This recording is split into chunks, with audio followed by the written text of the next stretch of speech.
Hello, and welcome back to our weekly Tao exploration. Today, we're diving into chapter 7 of the Tao Te Ching, our primary text with the church that we read every Sunday service. And this is a place where we explore the Tao Te Ching and other spiritual teachings as well. So, thanks for joining us. I'm Courtney. I'm Eric. And let's dive in.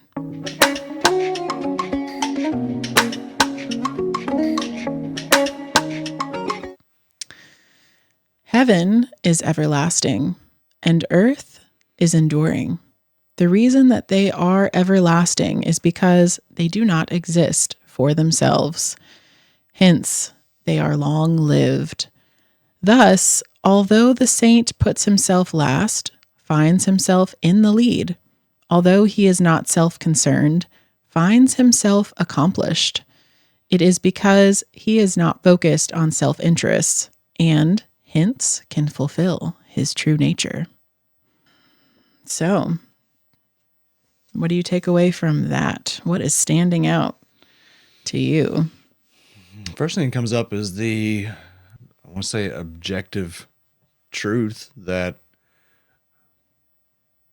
a life of service tends to lead to longer, healthier lives for individuals.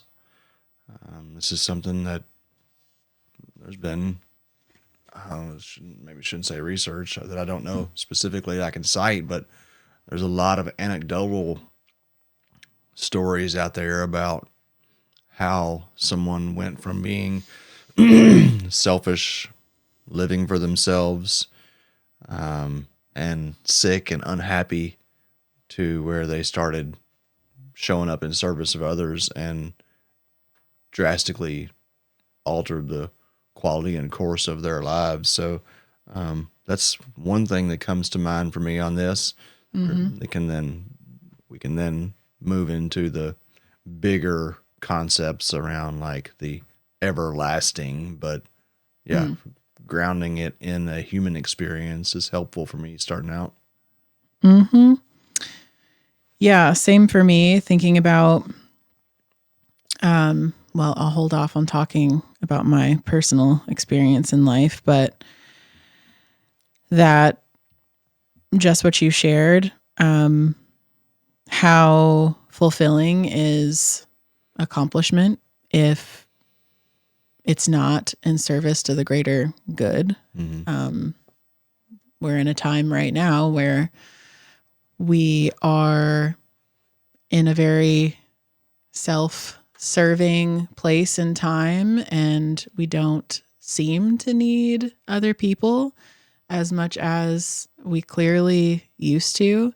And so this is a pretty powerful teaching for this place and time that we're in now. This part about the saint puts himself last and finds himself in the lead. So diving deeper into that part, what does that mean? The saint puts himself last. Well, I'm wondering how our audience is hearing that word. Do you all interpret this as like the holy person, or can we take it into a more contemporary context and just look at it in terms of the leader? The leader puts themselves last. So, do you all tend to value leadership that is look at me, or leadership that is saying look at you? Because that's what, at least how I perceive, a really effective leader is someone that is encouraging people to like find it within themselves rather than pulling inspiration or energy from someone else. A real leader shows you your power rather than has you depend on their power. Yeah, I love that. What comes to mind for me is being the person that is able to consider the whole, not just the self. So it's not the way that I interpret this also pairing the next line, although he is not self-concerned, finds himself accomplished. So the paradox of knowing that considering the whole, considering everyone is a personal gain, but not focusing on the personal gain in order to achieve it. Selflessly selfish. Yeah. Paradox. It is because he is not focused on self-interests and hence can fulfill his true nature. Sounds like Instagram to me. Hold on, I need to make a post. Oh my gosh. Need to take a selfie. Take a picture of me having this insight. No, seriously, I'm thinking about the audience, like we are very much in a time where a lot of the last few years anyway, a lot of the media and like social media is centered around the look at me, right? And we were just having this conversation about how there are platforms like YouTube where the evolution has become more of look at you, look at what you can do. Like I may be here to show you how to do a thing or teach you a thing or talk about a thing, but ultimately it's about you taking this and applying it into your life, which is what I'm hoping that our listeners are going to do. Is how do you show up as a leader in your life? Is one of the things we're oft to forget is that we are all leaders. Like there's so much conversation around leadership, and every single one of us in some capacity is a leader. So how to develop, this is something that that I've run from being called a leader over the years, and like that was false ego. And to now understand, no, actually, everybody is a leader. You watching this video, you have enormous influence and potential. And like this is discussing, that real power lies in helping others see their power. It's a really cool thing. Something is coming up for me as a recovering people pleaser in this. And that has me wanting to make some important distinctions, like for myself as I read this and for anyone else who can identify with that when they hear, wait a second, put myself last. I've been doing that way too long. I'm done with that Good call. kind of life. Instead, reconsidering the different facets of what's being expressed here. For instance, I'm thinking about Kabbalah and this concept of always be a giver. That's a ABG, this acronym in the Kabbalah world.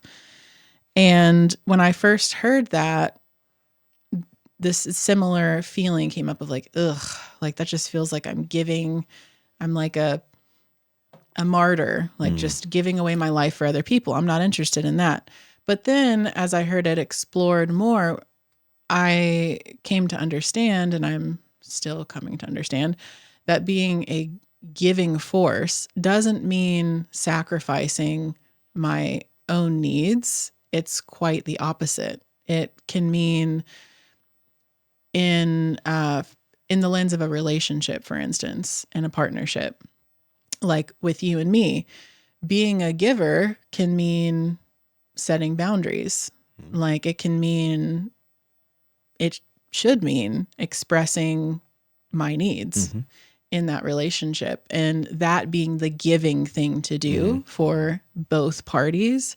So keeping that in mind, people pleasing in the way of saying, okay, I'm not going to worry about what I need. I'm not going to think about what I need. I'm just going to think about what they need. That is not actually giving. That's not actually putting another person first and considering the whole. I agree, but can you explain that a little more? Like if expressing your needs and your wants is a giving thing, then how is it that people pleasing is a getting thing? So when I think about this for myself, when I'm not expressing what's important to me, it's coming from a place of fear. It's coming from a place of wanting, grasping for love, grasping for someone else's approval. Mm-hmm. And it's really coming from a self-consuming place, not a recognizing that what's coming up for me is important for everyone. Self-consuming. Yeah.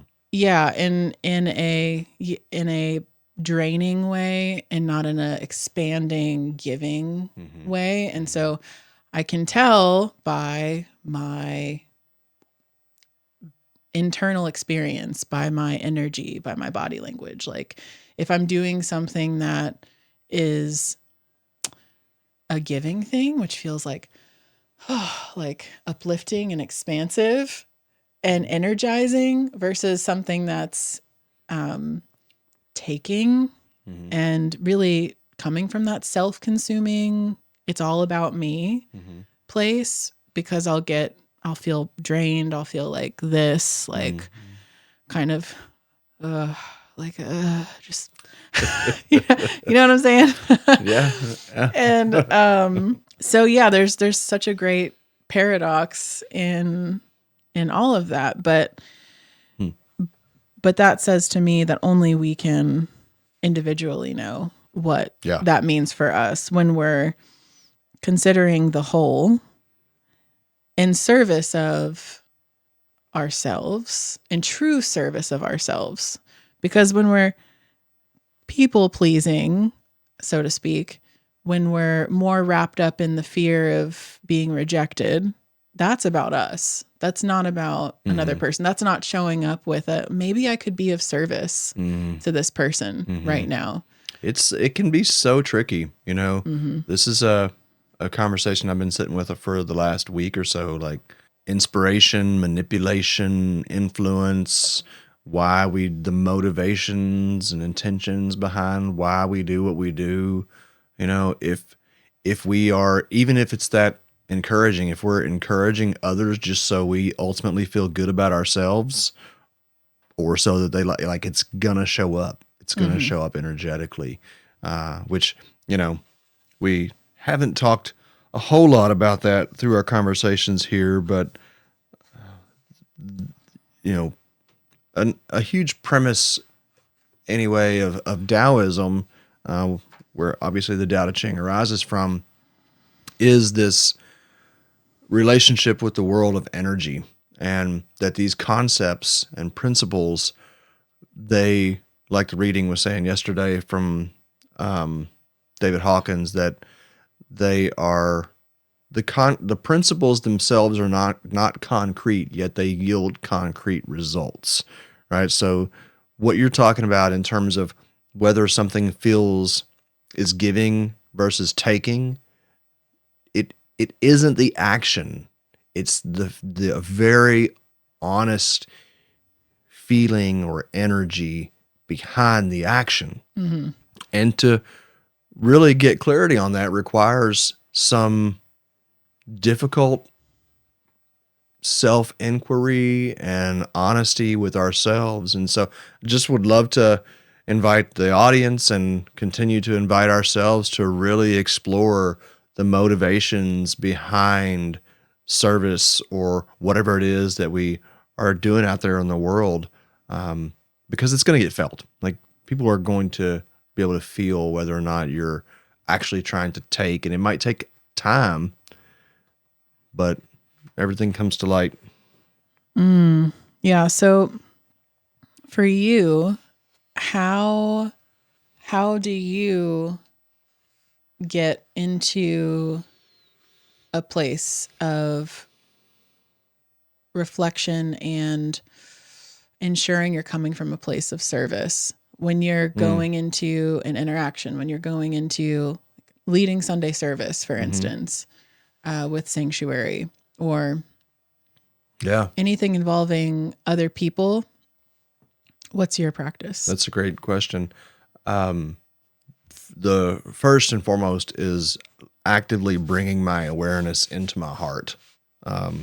Having had so much practice with my awareness fully in my head, and through some of our, expanded state experiences, I have become more aware of what it feels like to actually be like thinking through my heart, experiencing the world through my heart versus my head.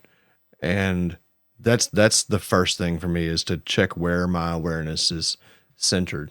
And then when, like, if it's like an instance where we have a Zoom meeting or in-person groups and there are people there, then I use that awareness to like expand out into the other person and just kind of try to feel their story, feel their reality, feel like this. You could say it's compassion, you could say it's curiosity, but really is that, and which pretty much always leads to the awareness that every single one of us is walking around feeling significantly insecure. Most of us are fundamentally afraid of what people are thinking about us, afraid that we're screwing up, afraid that everything's going wrong, like insecure about our circumstances. And so my goal is to consciously try to encourage a sense of security through a deeper awareness that everything is just exactly like it should be, that this heaven is long lasting and earth is enduring, that yes, this moment in time, there's a lot of ability or opportunity to find things to be insecure about. But if we can come into our heart and expand our awareness, then we realize, like, oh, wow, this is here to teach me. Even my insecurities are here to teach me of how capable and how secure I actually am. Yeah. Tapping into the human experience Yep. that we're all in. Yes, exactly. Without exception. Doesn't matter how much money you got in the bank. Doesn't matter what your professional title is or your family life or whatever. We're all working through. And then this turns into the whole conversation around like the most giving thing that we can do a lot of times is to really fully love and accept ourselves. Because if we do that, then it's setting the example for others to do the same. And yes, it will certainly trigger folks. People, if you go out, as I hope you do, and really find that love for yourself and you live that brightness out there, and you're like meeting people in the street, like, wow, I see me in you and I love what I see. It's going to trigger people. There are going to be people that think that, oh, you just are self-centered and you just love yourself, right? It's very interesting, this thing of triggers. So, I don't know if I want to go too far off on a tangent there, but take note of the experiences that you have with people who are inauthentically boosting you. Like what's the thing called? They call it it's called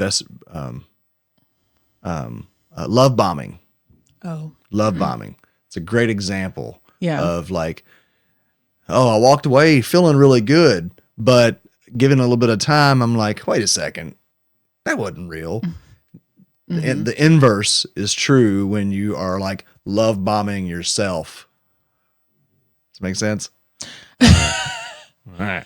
Well, again, coming back to what's behind it, that tuning into what's behind it, which that is such an ongoing practice. It's not something that overnight we can cultivate. It seems to require consistent practice in some way of being willing to feel what's happening for us and what our experience is, whether that's through meditation or getting involved in conversation groups with folks who are having that intention to have more clarity about what is my experience, what is my authentic experience, like just trying to communicate that and be with that with each other. I mean, like consistently, because it can be so tricky getting that dopamine hit of getting love bombed and feeling great